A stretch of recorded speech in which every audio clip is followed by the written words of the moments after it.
Hello guys, कैसे हैं आप लोग। आई होप आप लोग अच्छे ही होंगे। जैसे कि हमने आपको लास्ट क्लास में पढ़ाया था, मैं त्रिकोणमिति में बताए थे आप लोग को कि अगर यदि किसी समकोण त्रिभुज में अगर एक भुजा का मान दिया होगा तो अन्य दो भुजा का मान निकालना हो तो कैसे निकाल सकते हैं। ठीक है, तो लास्ट क्लास में जो लिए थे आप लोग का वीडियो यूट्यूब के माध्यम से, उसमें आपको ये शॉर्ट ट्रिक आप लोग को बताए नहीं थे कि कैसे कम टाइम में और किसी समकोण त्रिभुज का एक भुजा का मान दिया हो तो अन्य दो भुजा का मान निकाला जा सकता है। वहां पे अगर उस टाइम बताते तो आपको थोड़ा सा कंफ्यूजन हो सकती थी वहां पे, इसलिए सोचा कि उसका वीडियो हम क्या करें, सेपरेट बना के आपको यूट्यूब पे हम डाल दें। ठीक है पे, तो आज हम चलते हैं कि अगर कोई समकोण त्रिभुज का एक भुजा का मान दिया हो तो अन्य दो भुजा का मान निकालना हो तो कैसे निकाल सकते हैं। क्लियर यहाँ तक?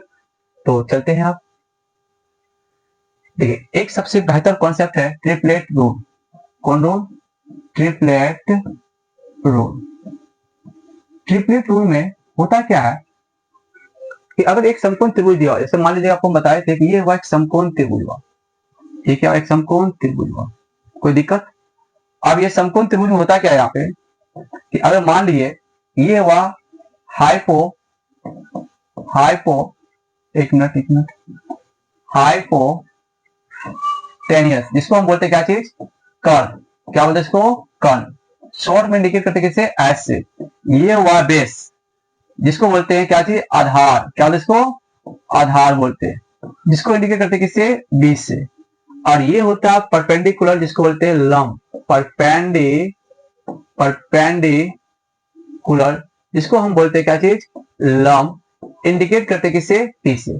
परपेंडिकुलर, हाइपोटेनियस और बेस। ठीक, आपको बताए थे लास्ट वीडियो में, बताया था आप लोग को कि कर्ण जो होता है हमेशा लंब और आधार से क्या होता है? ज्यादा होता है, यानी बड़ा होता है। ठीक है ना पे, तो लंब और आधार जो होता है एक दूसरे के बराबर भी हो सकता है और एक दूसरे के छोटा भी हो सकता है। तो मान लीजिए एक समकोण त्रिभुज है ए बी और क्या सी, और 90 डिग्री के सामने वाला जो भुजा होता है वो हमेशा क्या होता है? कर्ण होता है।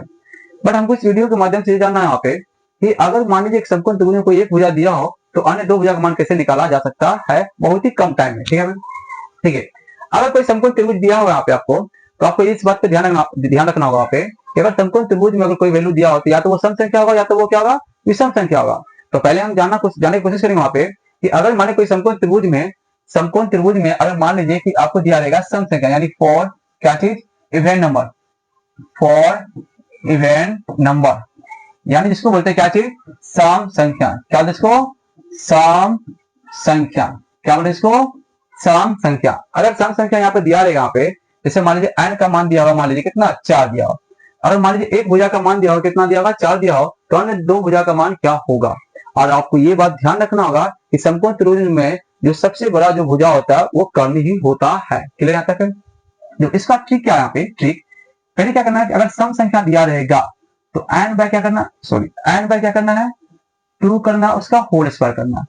स्क्वायर करने के बाद जो आया, मान लीजिए वैल्यू आ गया x। अगर मान लीजिए वो x आया तो पहले क्या करना है? उस x में एक बार जोड़ना है और उसी x में एक बार क्या करना है? एक घटाना है। जो आएगा, मान लीजिए a आया और क्या आया? b आया। ठीक है, यहाँ पे इसे हम चेक कर लेते हैं। और एक चीज ध्यान दीजिएगा कि पाइथागोरस थ्योरम में आपको बताए थे कि समकोण त्रिभुज में एक भुजा का वर्ग अन्य दो भुजा का वर्गों के बराबर होता है। अगर ये होगा तो त्रिभुज समकोण होगा, अगर नहीं होगा तो त्रिभुज समकोण नहीं होगा। क्लियर यहाँ तक? चलिए हम चेक करते हैं। अब मान लीजिए n का मान दे दिया कितना? 4। 4 बाय 2 का होल स्क्वायर, तो कितना हो गया? 4 हो गया। और 4 में एक बार जोड़ेंगे तो 5 होगा, घटाएंगे तो कितना होगा? 3। तो हम बताए थे कि हम तो माने थे 4, तो यहाँ 3 भुजा आ गया, एक भुजा 3, एक भुजा का मान 3 हो गया, एक भुजा का मान 4 और एक भुजा का मान कितना गया? 5। जो सबसे बड़ा भुजा का मान होता है वो होता है क्या कि कर्ण, यानी कर्ण कितना गया? 5। यानी इसका स्क्वायर करेंगे तो 25, इसका स्क्वायर करेंगे तो 16, इसका स्क्वायर करेंगे तो 9। आपको ये स्क्वायर करने का मेरा मकसद यही था कि मुझे चेक करना है कि अन्य दो भुजा का वर्गों का योग तीसरे भुजा के वर्गों के योग के बराबर होता है कि नहीं होता।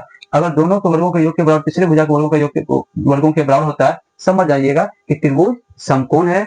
और ये तीन भुजा का जो मान दिया है 3, 4, 5, ये एक समकोण त्रिभुज का मान है। क्लियर यहाँ तक है? फिर हम चेक कर लेते हैं अगला। अगर मान लीजिए कि n का मान दिया हुआ कितना? 6, तो बताइए अन्य दो भुजा का मान क्या दिया हुआ? यानी n का मतलब कोई एक भुजा का मान दिया हुआ कितना? 6। चाहे वो लंब हो, चाहे वो आधार हो, चाहे वो कर्ण हो। तो करना क्या है? हम पहले क्या करेंगे? 6/2 का होल स्क्वायर करेंगे, कितना गया? 3 आ गया। 3 का स्क्वायर 9, एक बार जोड़ेंगे एक बार घटाएंगे तो यहाँ से पता क्या चलता है 6 आ गया, 8 आ गया और 10। 6 का स्क्वायर करेंगे 36 हो गया, 8 का स्क्वायर करेंगे तो 64 हो गया, 10 का स्क्वायर करेंगे कितना का 100। दोनों का योग तीसरे के बराबर है। इसका मतलब है कि 6, 8, 10 भुजा वाला जो है वो एक क्या है, समकोण त्रिभुज है। क्लियर यहाँ तक है। अब हम आगे चलते हैं कि अगर मान लीजिए कि अगर वहां पे दिया हो ऑड नंबर, यानी कि समकोण त्रिभुज में किसी एक भुजा का मान दिया हो, क्या चीज, विषम संख्या, यानी for odd number. Odd number मतलब क्या, विषम संख्या। अगर विषम संख्या दिया हो तो क्या होगा, कुछ नहीं, बहुत इजी है। और मान लीजिए एन का मान दिया हो कितना 3 और ऑड नंबर है तो करना क्या है, पहले एन का होल स्क्वायर करना है, बाय 2 करना है, जो आ गया मानी एक्स आ गया, अगर जो वैल्यू आया है करना क्या, इसमें 0.5 एक बार जोड़ना है और 0.5 एक बार क्या करना है, घटाना है। मान लीजिए जो वैल्यू आया ए और बी वही होगा अन्य दो भुजा का मान। चेक कर लेते हैं। जैसे हमने देखा यहाँ पे एन का मान 3 तो करना क्या, 3 का होल स्क्वायर करना, 3 का होल स्क्वायर, ऐसा नहीं 3/2 का होल स्क्वायर, 3 का होल, उसमें था क्या, जो एन का मान था समझे उतना 2 का होल स्क्वायर करते थे, बट यहाँ ये अलग अलग है, क्या है, सेपरेट है। यानी कि पहले 3 का स्क्वायर कितना, 9, 9/2 कितना का 4.5, एक बार 0.5 जोड़ना है तो कितना गया 5 आएगा, एक बार घटाना है कितना गया 4 आए। इसका मतलब है कि मेरा 3 भुजा का मान पता चल गया, एक आया 3, एक आया 4, एक कितना आया 5। अब ये मुझे चेक करना है कि किसी भी त्रिभुज का 3 भुजा का मान जो दिया है क्या वो समकोण त्रिभुज है कि नहीं है। तो चेक करते हैं, 3 का स्क्वायर 9, 4 का स्क्वायर 16, 5 का स्क्वायर 25, बिल्कुल सही है। देख रहे हैं यहाँ पे कि एक भुजा का वर्ग और दो भुजा का वर्ग के बराबर है, इट मीन्स ये एक समकोण त्रिभुज है। कोई दिक्कत है, कोई टाइम लग रहा है, ये तो अभी समझाने में ही आपको थोड़ा सा टाइम लग रहा है। जब आप जब इसका स्पीड बन जाएगा तो आपसे ये कम टाइम में ऑटोमेटिक ये क्या होगा, बन जाएगा, आपको ज्यादा सोचने की जरूरत नहीं है। सेम हम यहाँ देखते हैं यहाँ पे कि अगर मान लीजिए कि n का मान दे दिया हो कितना 5, तो बताइए अन्य दो भुजा का मान कितना होगा। देखिए 5 बटे कितना कर दिया, 5 का स्क्वायर बटे 2, 25, 12.5 आ गया, यानी 12.5, एक बार जोड़ेंगे कितना 0.5 13 हुआ, एक बार घटाएंगे कितना गया 12। चेक कर लेते हैं कि 5, 12, 13 जो भुजा का मान है क्या वो समकोण त्रिभुज है कि नहीं है। 5 का स्क्वायर 25, 12 का स्क्वायर 144 और 13 का स्क्वायर 169, बिल्कुल सही है यहाँ पे कि दो भुजा का वर्गों का योग और तीसरे भुजा का योग के बराबर है, इट मींस ये समकोण त्रिभुज है। बताइए कोई टाइम है इसमें, हमको दो भुजा का मान जानने की जरूरत नहीं है, हमको बस ये जानना है कि अगर एक त्रिभुज, अगर एक समकोण त्रिभुज का एक भुजा का मान दिया हो तो अन्य दो भुजा का मान निकालना हो तो कैसे निकाला जा सकता है। यहाँ तक चलिए बता लीजिए। चलिए आज के लिए इतना ही, अब नेक्स्ट वीडियो में इससे भी फनी कॉन्सेप्ट लेके आएंगे है पे, और बिल्कुल कोई भी हार्ड से हार्ड मैथ का क्वेश्चन होगा वो आपके लिए इजी हो जाएगा। ठीक है, तक चलिए आज के लिए इतना ही, नमस्कार।